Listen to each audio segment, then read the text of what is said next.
안녕하세요. 저는 순천향 서울병원에서 일하고 있는 신경과 이정인입니다.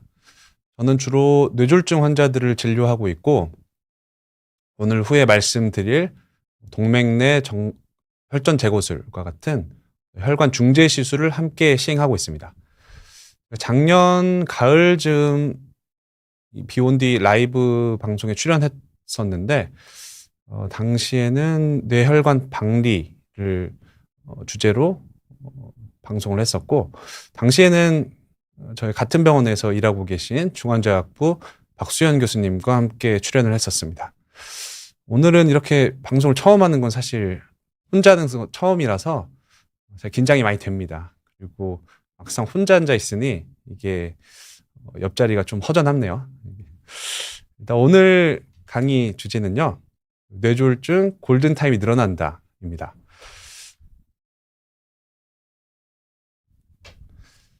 강의를 준비하면서 먼저 구글에 골든타임을 검색을 해봤습니다. 그러니까 2012년도에 MBC에서 드라마를 만들었더라고요. 2012년이면 제가 아마 의대생 즈음이었을 것 같습니다. 시간상으로는. 제가 드라마를 보지는 않아서 재미가 있었는지는 모르겠는데 이게 제일 먼저 뜨더라고요. 구글에는. 요즘 굉장히 많은 분들이 이용하고 계시는 오픈 AI 챗 GPT에 골든타임에 대해서 물어봤습니다. 물어봤더니 이제 여러 가지 분야에서 쓰이는데 1번 의료 분야였고, 요 응급 상황에서 환자의 생명을 구하거나 후유증을 최소화할 수 있는 결정적인 시간대를 의미합니다. 라고 답변을 줬고, 일례로 제가 뭐 뇌졸중이라고 검색을 하진 않았는데, 뇌졸중의 경우 3에서 4.5시간 이내에 혈전용해제를 투여하는 것이 권장됩니다. 라고 답변을 줬습니다. 어떤 상황에서 골든타임을 알고 싶으신지 저한테 되묻길래 뇌졸중의 골든타임이라고 검색을 했습니다. 물었더니 뇌졸중에서 골든타임은 신속한 치료가 환자의 생존율과 기능적 회복에 중요한 영향을 미친다라고 답변을 줬는데, 흠잡을 데 없는 정확한 표현입니다. 그리고 그 외에 뇌졸중에 대해서 쭉 이야기를 해주더라고요. 제가 한번 훑어봤는데 크게 어긋나는 내용은 없었습니다. 그래서 궁금하신 분들은 한번 검색을 해보셔도 될 것 같고, 저는 유료 버전이어서 무료 버전도 같은 답변을 주는지는 제가 모르겠습니다. 대한뇌졸중학회 홈페이지에 들어가시면은 좌측 상단에 일반인들을 위한 뇌졸중 이야기 배너가 있습니다. 탭을 보시면은 카드 뉴스라는 섹션이 있는데요. 그 뇌졸중학회 홍보위원회에서 일반인 분들을 대상으로 각가지 이 뇌졸중 관련한 각각 세부 주제들에 대해서 좀 이해하기 쉽게 카드 뉴스들을 제작해서 업데이트를 하고 있습니다. 저도 이번에 강의 준비하면서 처음 알았는데요. 여기 보니까 뇌졸중의 골든타임이라는 카드 뉴스가 있더라고요. 제가 열어봤습니다. 슬라이드는 많지는 않은데 이런 슬라이드가 있었습니다. 뇌경색의 골든타임, 정맥내 혈전용해술 같은 경우는 증상 발생 4.5시간 이내, 동맥내 혈전 제거술 같은 경우는 증상 발생 6시간 이내 이렇게 정의가 돼 있더라고요. 언제 만든 건지는 제가 만들진 않아서 제가 잘 모르겠습니다. 네. 이게 실제로 지금도 이런 시간대일지 한번 오늘 알아보는 시간을 갖도록 하겠습니다. 우선 빠른 치료가 왜 중요할까? 뇌졸중, 뇌혈관 질환입니다. 뇌혈관이 이제 막히면 뇌경색이고 터지면 뇌출혈인데요. 이 두 개를 뭉뚱그려서 뇌졸중이라고 합니다. 뇌졸중 이후에 시작되면 매분 약 200만 개의 뇌세포가 계속 죽어나갑니다.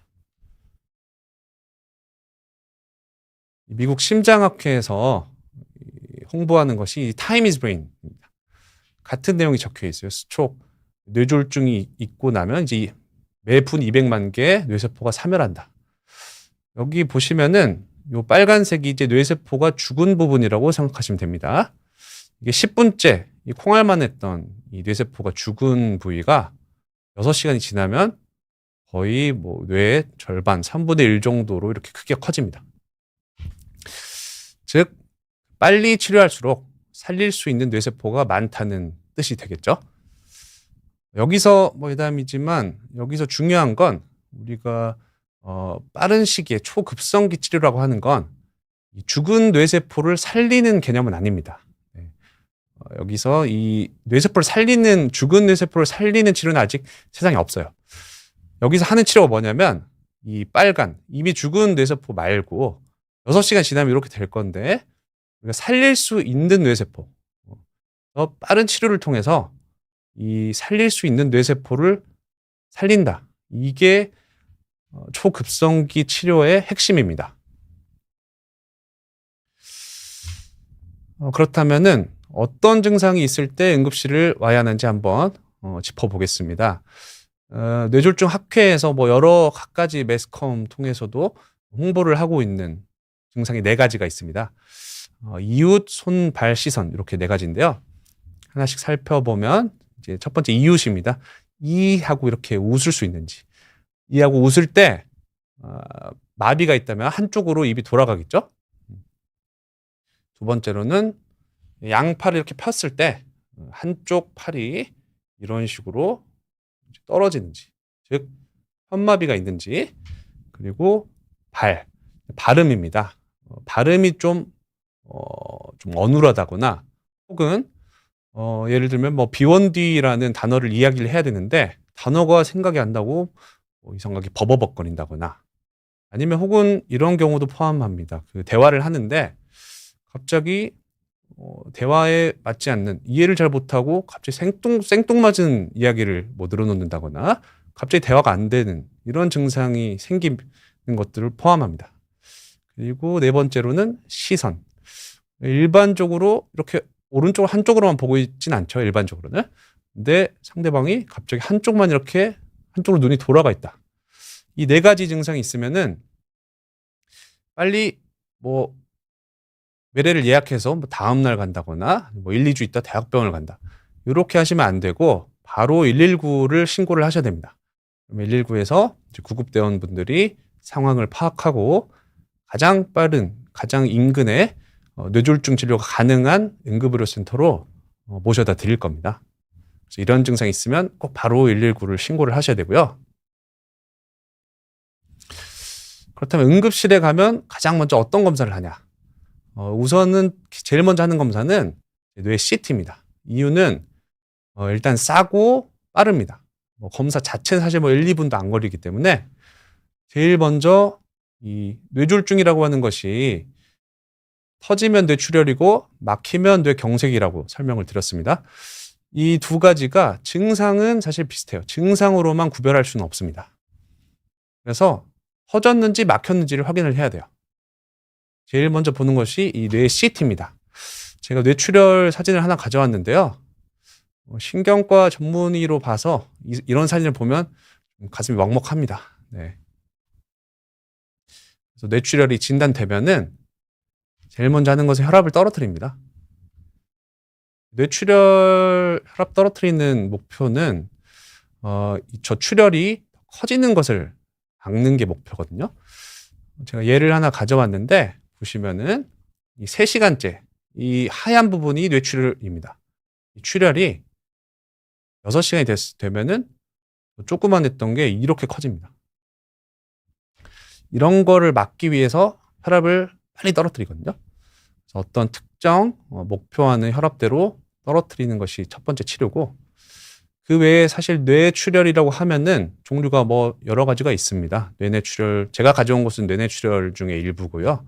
그 외에 뭐 지주막하 출혈이라거나 다른 출혈들이 있는데 경우에 따라서 이제 혈관을 보고 뭐 시술을 한다든지 수술을 한다든지, 그거는 이제 오늘 제가 말씀드릴 내용은 아니어서 어쨌든 이런 프로세스가 진행이 된다라고 아시면 되겠고요. 그래서 뇌출혈인지 먼저 확인을 하고, 뇌출혈이면 혈압을 가장 먼저 떨어뜨리고요. 뇌출혈이 없다면 이런 경우가 되겠습니다. 아까 보였던 그런 하얀 뇌출혈이 없는 거죠. 이런 상태가 되면 바로 뇌경색에 준해서 치료를 시작합니다. 제일 먼저 고려하는 것이 이 정맥 내 혈전용해수를 시행할 것이냐 말 것이냐입니다. 이름이 조금 어려운데 혈전용해제. 혈전이라는 것이 쉽게 생각하면 피떡이거든요. 피떡을 녹이는 그런 약을 주사로 투여할 것인지 말 것인지를 결정을 합니다.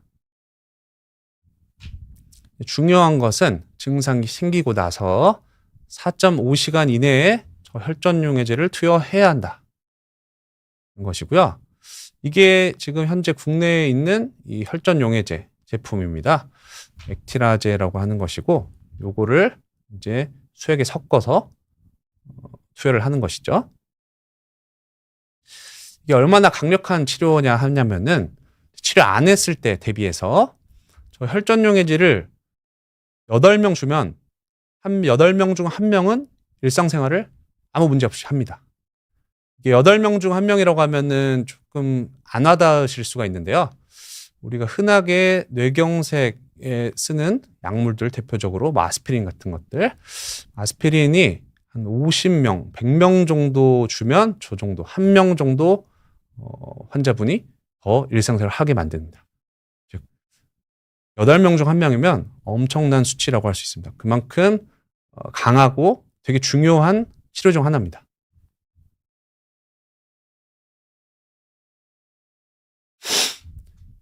증상 발생 후 4.5시간 이내에 투여해야 한다라는 것이 있기 때문에 아까 카드뉴스에도 나왔지만 정맥내 혈전용해제의 골든타임은 일단 4.5시간이라고 뭐 생각하면 됩니다. 근데 여기서 이제 중요한 개념이 있는데요. 두 가지가 있습니다. 증상 발생이라고 하면은 증상 발생을 확인한 시각이 있을 것이고, 마지막으로 괜찮았던 시각이 이 두 가지 개념이 있습니다. 쉽게 제가 예를 하나 드려보면요. 어젯밤 11시에 잤습니다. 아침 6시에 눈을 떴더니 오른쪽이 마비예요. 이런 경우에는 증상 발생을 확인한 시각은 아침 6시가 되는 겁니다. 아침 6시에 눈을 떴더니 우측 마비가 있는 것이고, 마지막으로 괜찮았던 건 어젯밤 11시인 것이죠. 중요한 것은 기존에는 저 마지막으로 괜찮았던 시간을 기준으로 4.5시간 이내에 저 정맥 혈전 용해제를 투여를 합니다. 그렇기 때문에 자고 일어나서 생겨있는 이런 뇌경색 같은 경우는 아무리 빨리 와도 6시에 발견해서 7시에 병원을 와도 사실은 저 혈전 용해제를 투여하는 해당이 안 됐어요.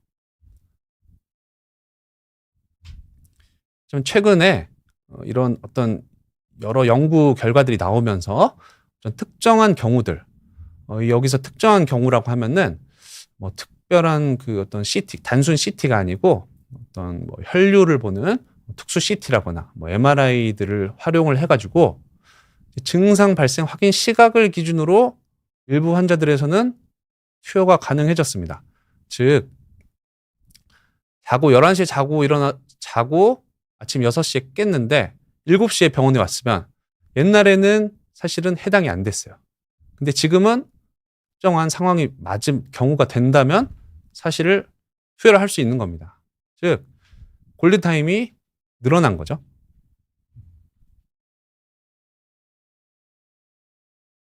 심지어 어느 정도까지 되냐면, 이게 이제 지난달에 이제 나왔던 어떤 연구인데, 심지어 발생 기준으로 해서 24시간까지 골든타임을 좀 늘리려는 이런 연구들이 진행이 되고 있습니다. 전체적인 방향이 저 혈전용해제를 더 많은 분들이 투여할 수 있도록 그런 방향으로 연구들이 진행을 되고 있어요. 물론 아직 저기까지 간 건 아닙니다만 그런 식으로 연구들이 진행이 되고 있고, 앞으로도 사실 더 넓어질 가능성이 많습니다. 그래서 정맥내 혈전용해제를 일단은 투여할지 말지를 결정을 하고 나면은 그 다음에 뇌혈관 질환이죠. 뇌혈관을 봐야 됩니다. 뇌혈관이라고 하면은 자잘한 아주 작은 가지들도 있고 아주 굵은 혈관들도 있습니다. 제가 사진을 하나 가져왔는데요. 보면은 이게 최근에 병원에 오셨던 분이고, 이게 대칭으로 보통 생겼습니다. 오른쪽이 있으면 왼쪽도 있어야 되고요. 여기 오른쪽에 있는 이 큰 혈관이 왼쪽에는 없습니다. 갑자기 이게 막힌 거죠. 이런 경우에는 이 동맥 내 혈전 제거술을 할지 말지를 또 결정을 합니다. 이름은 조금 어려운데 쉽게 생각해 이 동맥 혈관 내로 이 어떤 기구들을 삽입을 해서 직접 물리적으로 막혀 있는 저 피떡을 꺼내는 시술이라고 생각하시면 됩니다. 방금 그 환자분 같은 경우고요. 여기가 이제 막혀 있었죠. 막혀 있을 때 이제 기구를 삽입을 합니다. 여기 노란색 보이는 게 어떤 관인데요. 쉽게 생각하면 진공 청소기를 갖다 대는 겁니다. 그래서 혈전을 피떡을 쭉 빨아들이는 거죠. 이렇게 쭉 빨아들이고 났더니 다음에 혈관이 잘 열린 이런 시술을 이제 할지 말지를 결정을 합니다. 얼마나 이게 치료가 강력하냐면 아까 말씀드린 개념입니다. 비슷한 건데 이 5명 정도 하면 한 명은 그냥 생활합니다. 그 정도로 되게 강력한 치료거든요. 근데 물론 이거를 모든 사람들이 받는 건 아니에요. 일부 환자들에 한해서 해당이 되는 경우에 이 시술을 진행을 합니다. 보통 결정하는 기준을 보면은요. 일단은 큰 혈관이 막혔는지를 봐야 됩니다. 이 자잘한 가지들이 아니고 정말 우리가 시술을 할 만한, 시술을 할 수 있는 큰 혈관이 막혔는지를 먼저 봐야 되고 그다음에 당연히 골든타임 내에 왔는지를 봐야겠죠. 아무리 시술할 만해도 너무 늦게 오고 일주일 지나고 이렇게 오면은 할 수 없는 경우들이 있습니다. 그래서 얼마나 빨리 왔는지 그리고 증상이 얼마나 심한가. 예를 들면 저렇게 혈관이 하나 꽉 막혀, 큰 혈관이 막혀 있어도 정말 마비도 거의 안 심하고 뭐 대화도 아주 말씀도 잘하시는 이런 분들도 간혹 있어요. 이제 그런 경우는 시술하는 것 자체가 어쨌든 위험성, 부작용의 위험성을 안고 있기 때문에 그런 경우는 사실 시술을 안 하기도 합니다. 또 하나는 뇌졸중이 얼마나 큰 것이냐. 제가 아까 말씀드렸듯이 이 죽은 뇌세포를 살리는 게 목적이 아니에요. 죽을 것 같은 뇌세포들을 놔두면 죽을 만한 뇌세포들을 살리는 게 이런 치료들의 아주 큰 목적입니다. 근데 이미 뇌세포가 이미 많이 죽어버렸어요. 그런 경우는 사실 혈관을 열어도 이미 죽은 뇌세포들이 다 죽어버렸기 때문에 이제 득이 없는 거죠. 그래서 너무 큰 경우는 또 안 하는 경우도 있습니다. 또 하나 중요한 것은 병전 상태입니다.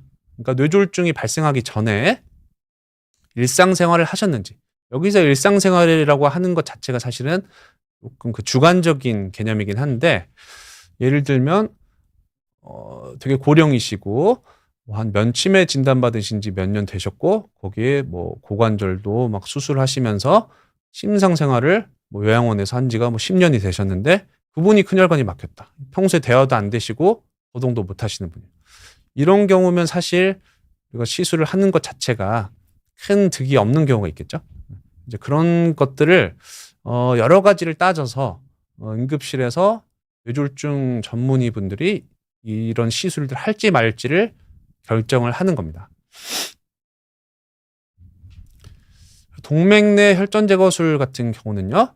일반적으로 마지막으로 괜찮았던 시각을 기준으로 6시간 이내에 옛날에 시행을 했습니다.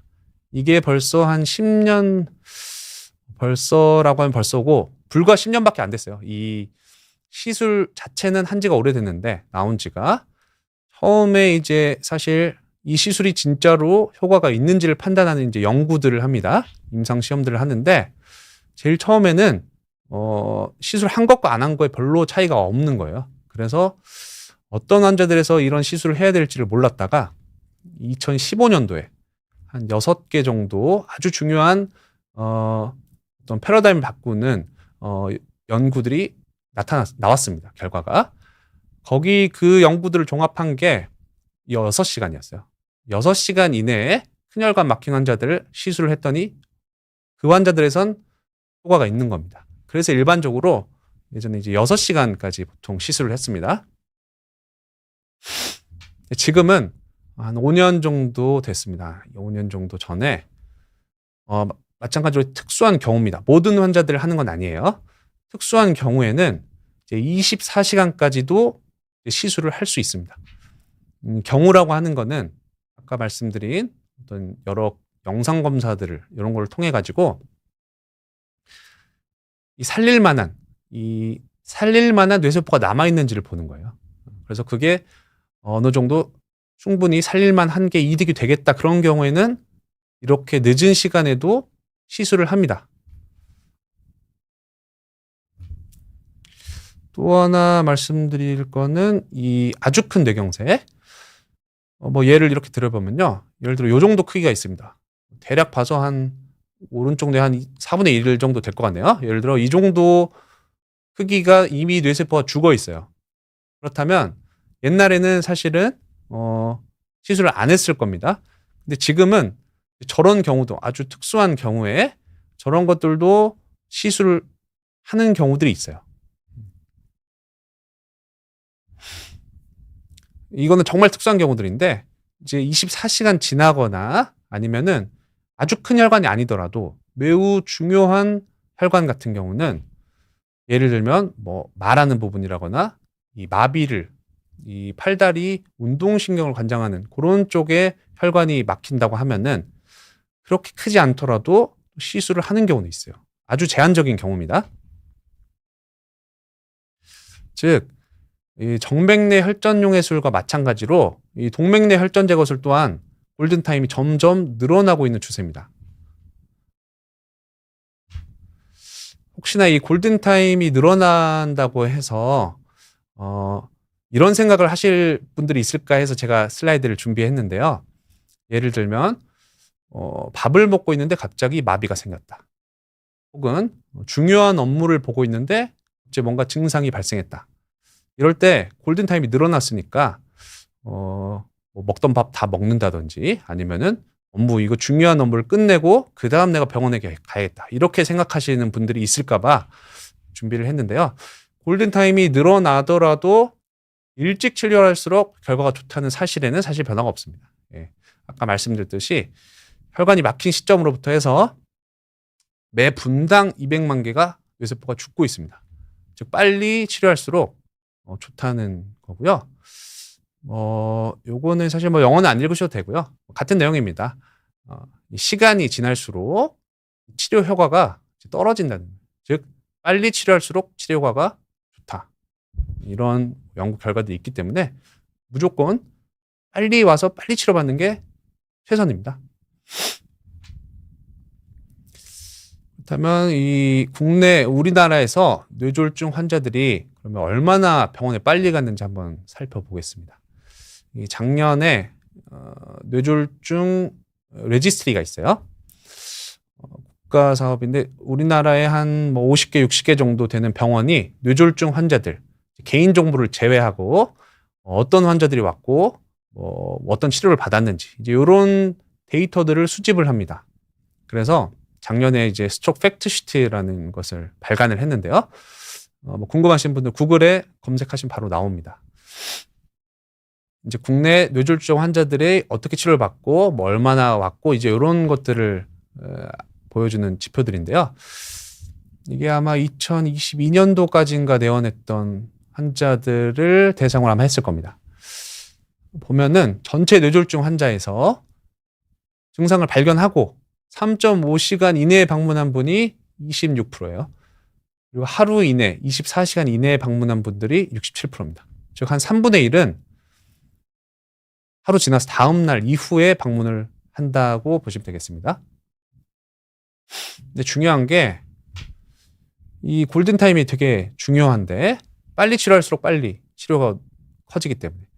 근데 병원 도착 시간은 사실 지난 10년간 큰 변화가 없습니다. 보면은 3시간 이내 내원한 환자들 보면은요. 크게 변한 게 없어요. 마찬가지로 하루 이내도 마찬가지고요. 늦게 오면 골든타임 지나면 치료기를 당연히 놓칩니다. 이거는 전체 뇌졸중 환자들 중에서 증상 발견하고 4.5시간 이내에 병원 도착한 환자들을 봤을 때 42%는 정맥내 혈전용해제를 투여하거나 혹은 동맥 내 혈전 제거술을 시술을 받은 분들 42% 정도는 초급성기 치료를 받았습니다. 24시간까지 넓혀보면 10% 정도. 그리고 24시간 초과했을 때는 1% 정도밖에 안 돼요. 물론 전체 말씀드렸듯이 모든 환자들이 대상이 되는 건 아니에요. 일부 환자들 대상이 되는 경우에 이제 시술을 받는 건데 당연히 늦게 오고 시간이 지나면은 치료받을 기회를 놓치는 겁니다.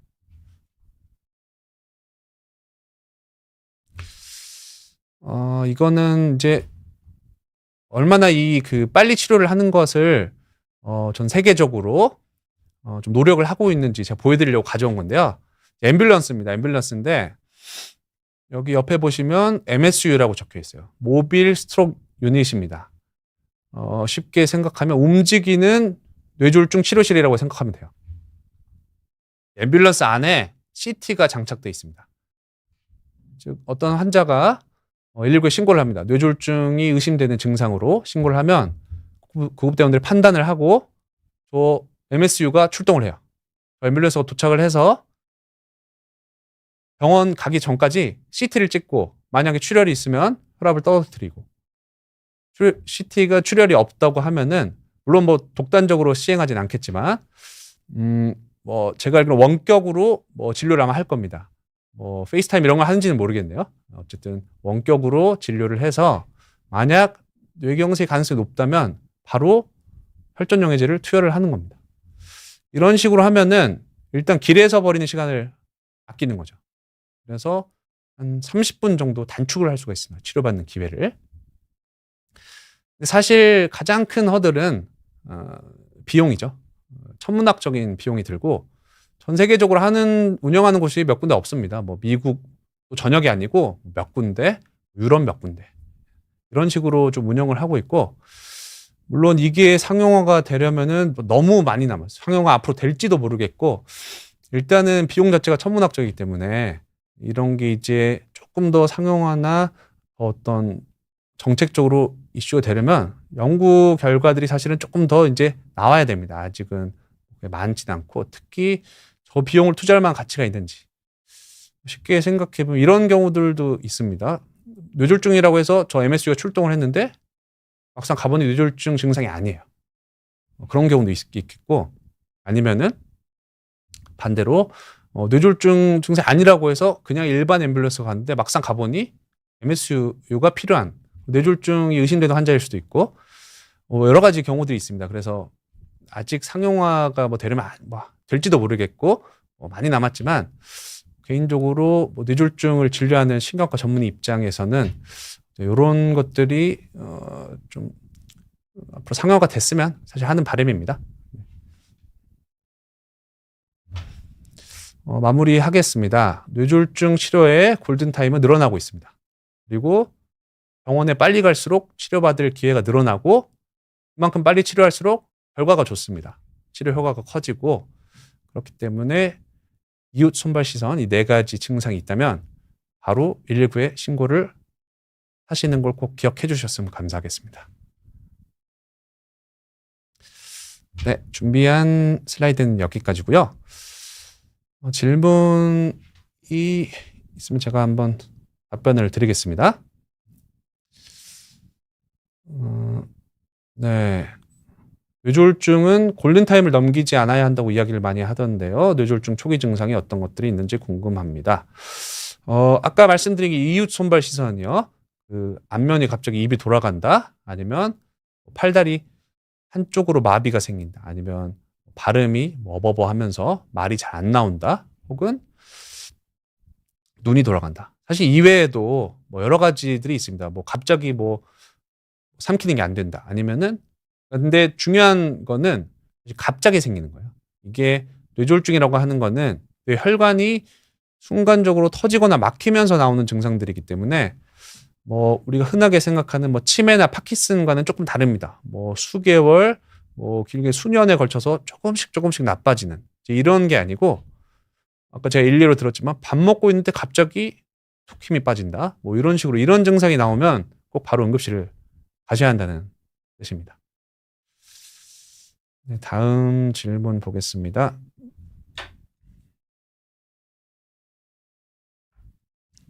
새벽에 갑자기 양쪽 손발이 저리고 힘이 빠지는 느낌이 들어서 깼습니다. 뇌졸중, 뇌출혈 이런 말들이 있던데 아니겠죠. 뇌는 CT를 찍어보면 될까요? 어디 병원을 가봐야 하는지, 그리고 뇌졸중 환자가 깨끗이 완치가 된다면 그전처럼 생활하거나 그전처럼 말을 하며 지능도 그전과 똑같아지나요? 일단은 이렇게 자다가 갑자기 양손발이 저리고 힘이 빠지는 느낌이 들어서 깼다. 뭐 얼마나 지속됐는지는 모르겠는데요. 이제 이런 경우 크게 뇌졸중을 시사하는 증상은 아니긴 합니다. 주로 뇌졸중이라고 하면은 한쪽 혈관이, 물론 양쪽에 막히는 경우도 있습니다. 근데 이제 대부분은 한쪽 팔다리가 갑자기 힘이 빠진다거나 하는 증상이 있기 때문에 사실은 저런 경우는 반드시 꼭 119를 불러서 빨리 가봐야 된다, 이런 증상은 사실 뭐 아니라고 보셔도 될 것 같고요. 뭐 CT는 뭐 이런 게 반복된다고 이러면 뭐 보는 건 도움이 될 것 같습니다. 병원은 사실 뭐 신경과 전문의가 있는 병원은 어디든 상관없을 것 같고요. 그리고 뭐 뇌졸중 환자가 완치가 된다, 이런 거는 사실 이제 후유증에 대한 말씀을 하시는 것 같은데요. 나중에 모든 뇌졸중은 그 뇌가 손상되고 나서 크게 진행을 하고 재발이 없다면 또 회복기가 있습니다. 그래서 그 회복이 얼마나 되냐에 따라서 다르고, 뇌졸중이 사실 얼마나 크게 왔는지 이런 게 되게 중요해서 일반적으로 뭐 설명을 객관화해서 그 일반적으로 말씀을 드리긴 힘들고, 정말 사람마다 다릅니다. 나이 젊은 분들, 뭐 어르신들 따라 다르고, 어디 생겼냐, 얼마나 크게 생겼냐, 어떤 치료를 받았냐, 이런 것 따라서 사실 완전히 다르기 때문에 사람마다 다르다, 이렇게 말씀을 드리고 싶네요. 네, 다음 질문입니다. 오늘 약간 어지러워서 생리 전이라 빈혈이 있나 보다 싶었는데 시간이 지날수록 어지러움이 심해지더니 세상이 빙빙 도는 느낌을 받았습니다. 속이 울렁거리기도 해서 낮잠을 잤더니 괜찮아졌습니다. 이석증과 유사한 증상 같은데 뇌졸중, 전조 증상도 비슷한 증상이 있었습니다. 이런 증상이 뇌졸중일 수 있을까요? 그리고 뇌졸중과 뇌출혈은 다른 건가요? 네, 일단은 사실은 이제 나이가 이제 중요합니다. 나이가 중요하고, 일단은 가임기 여성이신 것 같고요. 생리 전에 좀 어지럽고 빙빙 돈다. 이런 경우 당연히 이제 뇌졸중 증상일 수도 있어요. 아까 말씀드렸지만 뇌졸중이 어디 오냐에 따라서 증상 완전히 천차만별입니다. 증상 없는 사람도 있고, 심지어 혹은 완전히 마비가 되는 사람도 있고요. 근데 이제 어지러움이나 이런 균형 감각을 담당하는 부위가 손상이 된다면 그런 곳을 담당하는 뇌혈관이 뭔가 막히거나 터졌다, 이러면은 이렇게 빙빙 돌고 뭐 토하고 갑자기 뭐 비틀거리고 못 걷는다, 마비는 없는데 이런 식으로 오는 분들도 있어요. 중요한 거는 이제 이게 얼마나 지속되냐, 그리고 또 사실은 이제 증상이 있을 때 신경과 전문의가 진찰하는 게 제일 정확합니다. 좋아지고 나서는 사실 이제 증상이나 여러 가지 기저 질환들, 나이나 이런 거를 가지고 이제 좀 추정을 하는 것이기 때문에 어쨌든 저런 증상은 되게 중요한 증상 중 하나고요. 그 외에는 사실 제가 조금 더 진료실에서 뵈면서 조금 더 청취를 해봐야 제가 말씀드릴 수 있는 부분인데, 어쨌든 경우에 따라서 뇌 영상 검사, CT나 MRI 이런 것들이 이제 필요한 경우가 분명히 있습니다. 네. 그리고 아까 뇌졸중과 뇌출혈 다르냐고 여쭤보셨는데, 뇌졸중은 뇌출혈과 뇌경색을 포함하는 개념입니다. 혈관이 터지면 뇌출혈이고 막히면 뇌경색이고요. 두 개를 포함해서 뭉뚱그려서 뇌졸중이라고 생각하시면 되겠습니다. 네, 다음 질문으로 넘어가겠습니다. 뇌출혈 판정받은 지 5년하고 9개월 가까이 된 지금 수많은 후유증이 있는데 그중 걸을 때 절뚝거리면서 걷습니다. 뇌출혈 이전에는 잘 걸어 다녔는데 왜 이렇게 됐는지 관찰했더니 다리가 바깥으로 약간 돌아가 있다. 뇌졸중이 있고 나면 잘 걷지 못하는 이유가 있는 것인지, 그리고 뇌병반 장애가 모두에게 생기는지. 일단 5년 정도 지났으면 사실은 이제 후유증이라고 생각하시면 될 것 같고요. 일반적으로 회복기, 뭐 이런 거를 일반적으로 뭐 6개월에서 1년 정도 잡습니다. 즉 1년 올해 3월에 생겼으면 내년 3, 4월, 4월 넘어가도 증상이 남아있으면 일반적으로 이제 후유증으로 판단을 하고요. 이제 뇌졸중이 어디 생겼냐에 따라서 증상이 완전 다릅니다. 이분 같은 경우는 제 생각에는 마비가 올 수 있는 운동신경을 담당하는 부분이 손상이 됐을 것 같아요. 그래서 이제 다리가 계속 불편하고 마비가 남아있는 것 같은데, 이제 그런 부분에 뇌졸중이 생겼기 때문에 사실 이런 후유증이 남은 거라고 생각하시면 돼요.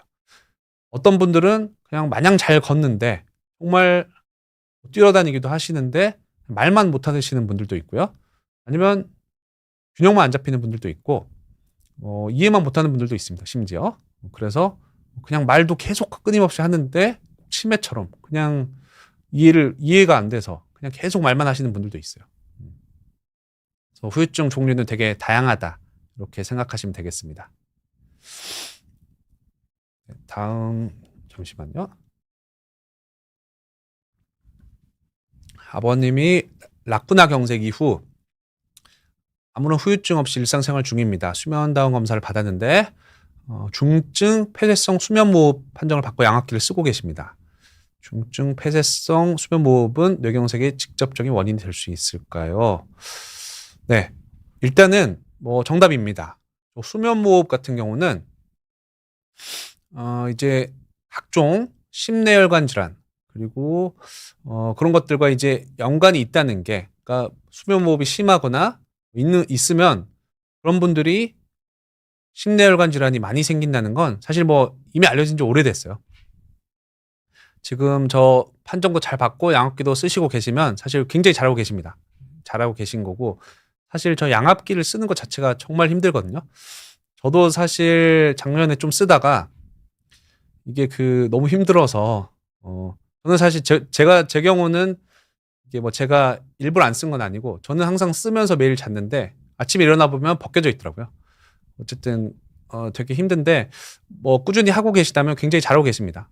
직접 원인이 될 수 있고, 만약 있다면 당연히 적절한 치료를 받으셔야 합니다. 1년에 한 번씩 MRI를 찍는 게 바람직한가요? 사람마다 다르다고 일단 말씀을 드리고 싶고요. 멀쩡한 사람이 매 해마다 찍어야 하냐, 이거는 또 다른 문제입니다. 물론 비용이 부담이 안 되시고 걱정도 되시고 그냥 시간도 크게 아깝지 않다면은 투자하는 것이, 그러면 사실 찍어도 상관은 없겠죠. 그런 경우를 논외로 한다면 일반 분들이 해마다 찍을 필요는 당연히 없고요. 이런 뇌졸중, 급성 뇌경색이나 이런 뇌졸중이 이제 진단을 딱 받았을 때, 급성 뇌졸중 진단 받고 그런 경우에 우리 일반적으로 한 1, 2년 정도는 뒤에 사진을 한번 봅니다. 그래서 뇌혈관이 잘 유지되고 있는지, 그리고 그 사이에 치료를 잘하고 있는지, 즉 뇌혈관 질환이 재발하는 것은 없는지, 이런 것들을 판단을 하기 위해서 한번 사진을 봅니다. 그리고 그 다음에 주기적으로 한 번씩 보긴 하는데, 어쨌든 일반 분들이 매년 찍을 필요는 없습니다. 뇌졸 증상 발생 시 병원 응급실이 있는 곳이면 어디든 상관이 없는지, 신경과 있는지도 봐야 하는지. 사실 도심 지역은 별로 상관이 없어요. 도심 지역은 어지간한 응급실은 진료가 될 것이기 때문에 그리고 사실 그래서 제일 좋은 건 119에 신고하시는 게 제일 좋습니다. 119에 신고를 하시면 구급대원분들이 뇌졸중 진료가 가능한 응급실을 찾아드리고 거기로 바로 모셔다 드려요. 근데 사실 요즘에 시국도 좀 불안정하고 진료가 안 되는 경우가 꽤 있습니다. 네, 그런 지금 상황에 있기 때문에 저는 119를 꼭 부르라고 환자분들께 말씀을 드립니다. 그게 가장 빨라요. 개인이 할 수 있는 범위가 좀 한정이 돼 있습니다. 다음 질문으로 넘어가겠습니다. 네. 이런 증상 무조건 응급실에 가야 한다, 이런 증상들이 있는지요? 그리고 뇌졸중을 예방하는 데 도움이 되는 수칙들이 있는지 궁금합니다. 일단은 증상은 아까 말씀드렸지만요. 이웃 손발 시선, 요 4가지가 뇌졸중 학회에서 굉장히 강조하고 홍보하고 있는 증상들 중 하나입니다. 네, 안면마비, 한쪽 입 돌아가는지, 한쪽 팔다리 힘 빠지는지, 그리고 말이 안 나온다거나 아니면 눈이 한쪽으로 돌아간다. 이런 게 이제 갑자기 생기는 증상들. 이럴 때 뭐 고민하지 말고 주저없이 119 부르시면 되고요. 뇌졸중 예방하는 것은 사실 뇌졸중이라는 것 자체가 이제 뭐 원인이 많습니다. 여러 가지가 있는데요. 일단은 기본적으로 제일 큰 원인은 이제 나이 들고 어떤 유전적 소인들이 있다거나 이제 이런 경우들이 있어요. 그것들은 사실 우리가 조절할 수는 없죠. 나이 드는 걸 막을 수는 없고 우리가 타고난 것을 바꿀 수는 없기 때문에 아직까지는.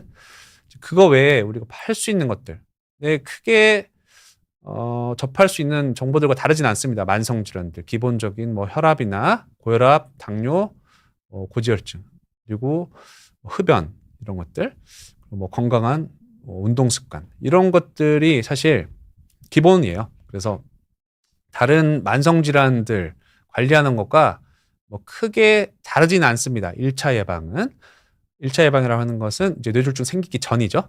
크게 다르지 않고 제가 뭐 다 설명드리기는 힘들긴 한데 그 정도로 생각하시면 될 것 같아요. 그리고 뇌졸중 학회 카드 뉴스가 있습니다. 거기 가서 보시면 어떤 예방 관련한 것들이 또 잘 나와 있으니까 뇌졸중 학회 유튜브도 있고요.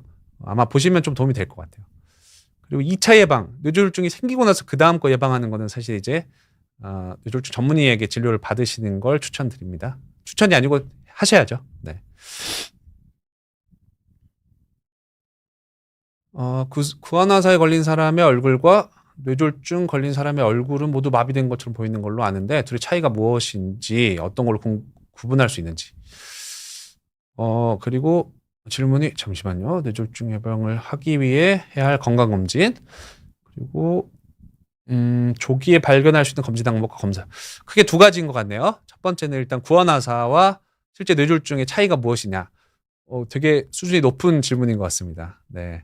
안면마비라고 하면은 우리가 흔하게 옛날 구안화사라고도 하고 요즘에는 이제 뭐 안면신경 뭐 마비, 뭐 벨마비 뭐 이런 식으로 표현을 하는데요. 어쨌든 뇌졸중과 이제 다른 점 어디에 생겼나는 겁니다. 예. 뇌가 고장나면 뇌졸중이고 뇌에서 이제 안면 신경 다발이 나와서 그 신경 다발이 고장나면 이제 흔히 말하는 이제 안면마비가 생기는 건데요. 저 두 개 차이가 좀 있습니다. 여기서 지금 설명드리기 좀 설명드리면요. 일단은 그 뇌졸중 일반적인 경우입니다. 뇌졸중이 생긴 경우는 이마는 괜찮아요. 눈이 떨어지거나 이마가 안 올라가거나 이마에 주름이 안 지어지진 않습니다. 네. 입만 돌아가는 경우가 있고 이게 같이 어긋나는 경우가 있어요. 이거는 사실 일반 분들이 판단하기 쉽진 않아요. 이거는 좀 전문적으로 전문의들이 판단을 해야 될 문제이기 때문에 조금 다르다. 거 알고 계시면 되겠고요. 두 번째로는 뇌졸중 예방을 위한 건강검진 그리고 뭐 검진 항목 딱히 정해진 건 없는데요. 일단은 만성질환이 있는지가 일단 좀 중요합니다. 만성질환 관리하는 것은 똑같고요. 뭐 혈압이나 당뇨 그리고 고지혈증 그리고 뭐 흡연, 운동하시고 이런 것들은 뭐 공통적이고요. 조기에 발견할 수 있는 검진 항목, 뇌졸중을 발견한다 이런 요즘엔 사실 워낙 그 검진으로 뭐 뇌혈관이라거나 뇌 MRI를 사실 많이 촬영을 합니다. 하다 보면은 일상생활 하시는 분인데 아무렇지도 않게 사시던 분인데 사실 뇌혈관 협착이나 이런 게 우연히 발견되는 분들이 있어요. 그래서 물론 이제 일반 분들이 모든 이런 검사를 뇌 영상 검사를 해야 되냐, 뇌혈관 MRI나 뇌 MRI를 검사를 해야 되냐 이것까지는 뭐 제가 권장드리긴 어려운데 뭐 당뇨나 뭐 혈압이나 이런 만성 질환을 가지고 있는데 그런 걸 검사 안 해보셨다면 사실 검진 정도는 한번 해보시는 걸 저는 뭐 추천은 드립니다. 뭐 크게 부담이 안 된다면요. 그래서 혈관 협착에 따라서 당연히 다르지만 혈관 협착이 이제 우연히 발견되기도 하고 이제 그게 어디 있냐, 어느 정도이냐 이런 것 따라서 사실 치료를 좀 조기 시작하기도 하고 그렇습니다. 그래서 한 번 정도는 안 해보셨다면 뭐 해보시면 당연히 좋습니다. 우연히 발견되는 것들이 꽤 많이 있기 때문에요. 어디 안면신경이 마비되면 뇌졸중이 온다는 이야기를 들었습니다. 조금 다른 이야기 같아요. 아까 말씀드렸지만 기본적으로 뇌가 있고요. 거기서 이제 그런 갖가지 뇌 신경들이 빠져나옵니다. 그래서 뇌졸중이라고 하면은 쉽게 그 뇌 안에가 고장나는 거고, 그 외에 안면신경이라고 하면은 거기서 이제 삐져나온 거죠. 그래서 우리가 이 안면신경, 이 신경 다발에 핵은 뇌에 있어요. 거기가 고장나는 뇌졸중은 있긴 하지만 이 둘은 완전히 좀 다른 이야기입니다. 그래서 조금 잘못된 정보일 것 같네요. 제 생각에는. 아스피린 어떻게 생각하는지 궁금합니다. 예방적 목적. 이게 사실 되게 항상 나오는 이야기입니다. 뇌졸중이 생기고 난 이후 2차 예방이라고 하죠. 뇌경색이 진단되고 나서 뭐 뇌혈관 질환이 생겼기 때문에 그 다음 항혈소판제라고 하는데요. 아스피린도 있고 뭐 여러 가지 종류들이 있습니다만 있고 나서 이제 항혈소판제를 복용하는 경우와 그런 게 없었는데 1차 예방으로 아스피린을 먹는 게 어떤 게 더 좋냐? 사실 아무것도 없는 분들은 드시는 걸 추천드리진 않아요. 그게 일반적으로 꼭 먹어야 한다. 이건 아니라고 아시면 될 것 같습니다. 뭐 별게 없는 분들은 아스피린을 1차적으로 그냥 꼭 먹어야 돼. 이거는 아니라고 생각하시면 될 것 같고요. 왜냐면은 아스피린 자체가 이런 출혈 부작용 이런 것들이 있어요. 그래서 1차 예방으로 봤을 때 그런 부작용과 이런 이득 이런 거 봤을 땐 거의 뭐 똔똔이다 이런 결과들이 좀 있습니다. 네. 뇌 MRA와 MRI는 어떻게 다른가요? 검진을 앞두고 있는데 뭘 선택해야 할지 모르겠습니다. 간단하게 생각하시면 뇌가 있고 뇌혈관이 있습니다. 그래서 이 뇌를 먹여서 생긴 게 뇌혈관이죠. 뇌혈관만 보는 게 뇌 MRA예요. 그리고 뇌 자체를 보는 건 뇌 MRI입니다. 그래서 두 검사는 완전히 달라요. 물론 MRA를 찍어도 어느 정도 뇌를 볼 수도 있습니다. 그리고 뇌 MRI를 찍어도 어느 정도 혈관을 볼 수는 있어요. 되게 극히 일부고 제한된 정보만 얻을 수 있어서 두 개는 완전히 다른 거예요. 그래서 검진은 사실 어떤 거를 추천한다 이렇게 제가 말씀드리진 않고요. 사실 이런 식으로 말씀드립니다. 예를 들어 올해 MRI를 했으면 그 다음에 또 검진을 하면 그 다음에는 MRA를 하고 이렇게 번갈아 가면서 하면은 조금 낫지 않을까. 제가 그런 식으로 이제 환자분들께 말씀을 드립니다. 비슷한 질문을 하시면. 두통과 어지럼이 동반됩니다. 일상적으로 자주 생기는데 강도는 심하지 않습니다. 뇌졸중 증상일 수 있는지요? 흔한 이렇게 일반적으로 자주 있는 두통과 어지럼 전형적인 뇌졸중 증상은 아닙니다. 강도도 심하지 않고요. 요거는 있어요. 예를 들어 뭐 뇌졸중이 있고 뭐 혈관 질환이 있는데 그런 분들이 뭐 편두통이 이런 게 뭐 더 많다. 그리고 뭐 편두통 있는 분들이 뭐 뇌혈관 질환이 더 많다. 뭐 이런 것들이 있을 수 있는데 어쨌든 너무 복잡하게 생각하지 마시고 저런 그냥 일상적인 두통이나 어지럼 이거는 사실 뭐 전형적인 뇌졸중 증상은 아니라고 생각하시면 될 것 같습니다.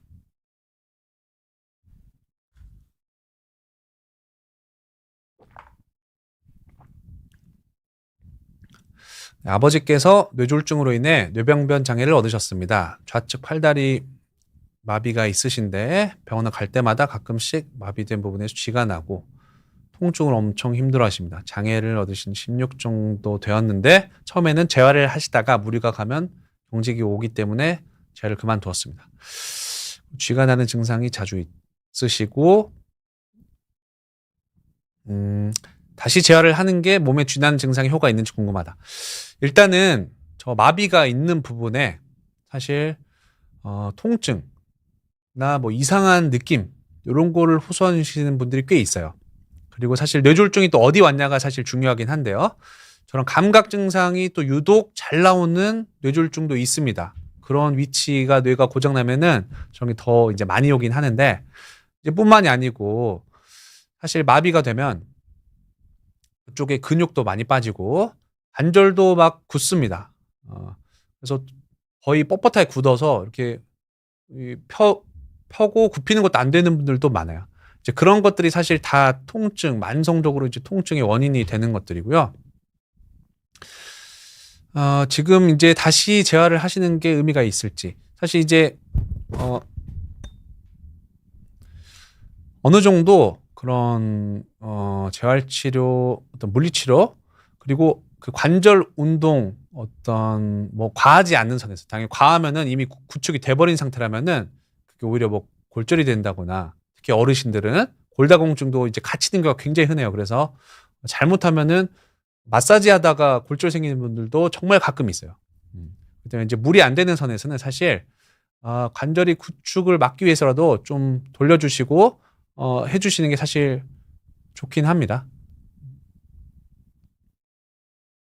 그리고 저런 걸 좀 풀어주는 사실 약물 치료도 있어요. 약물 치료도 있고, 정말 구축이 심하고 그런 경우는 이제 뭐 보톡스 치료라거나 갖가지 치료들이 있긴 합니다. 그런 것들은 이제 사실 병원 가시면은 상담을 해보실 수 있을 것 같고요. 아침부터 몸의 중심이 잘 안 잡히고 왼쪽 어깨부터 엄지와 손가락까지 감각 이상이 있습니다. 뇌졸중의 전조 증상이 아닐지요. 굉장히 전조 증상일 가능성이 좀 있어 보이네요. 되게 중요한 증상입니다. 갑자기 몸에 중심이 안 잡히고, 물론 왼쪽 팔에 지금 감각 이상이 있는 건데요. 이런 경우는 이제 당연히 뭐 팔과 뭐 손가락 일부 이런 경우는 이제 뭐 다른 신경, 감각 신경에 어떤 경로에 이상이 있을 수도 있겠지만, 중심이 안 잡히면서 한쪽만 뭔가 이상하다. 얼굴도 이상한지는 한번 여쭤보고 싶긴 하네요. 얼굴이 어떤지. 얼굴도 뭐 한쪽 이상하다. 어쨌든 되게 중요한 증상이고요. 요거는 병원 가보셔야 하는 게 맞을 것 같습니다. 네, 그 이상으로 오늘 준비한 것들은 이제 마치도록 하겠습니다. 마지막에는 사실 좀 집중이 흐려져서 제가 답변이 잘 도움이 됐는지 모르겠습니다. 혹시 다음에 또 기회가 있다면은 제가 와서 뭐 좋은 정보들 또 전달 드리도록 하겠습니다. 마치겠습니다. 감사합니다.